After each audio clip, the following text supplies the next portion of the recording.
Hai guys, welcome back to my channel.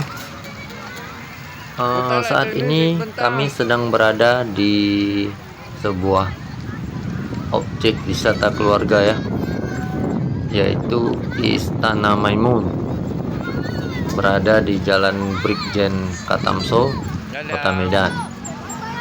Nah, kita bisa sewa skuter roda 3 seperti ini ya. Itu harganya 40.000 selama 15 menit.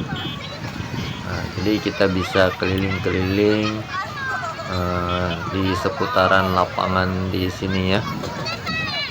Nah, buat kawan-kawan yang mau liburan ke Kota Medan, jangan lupa lah singgah di lokasi ini, oke?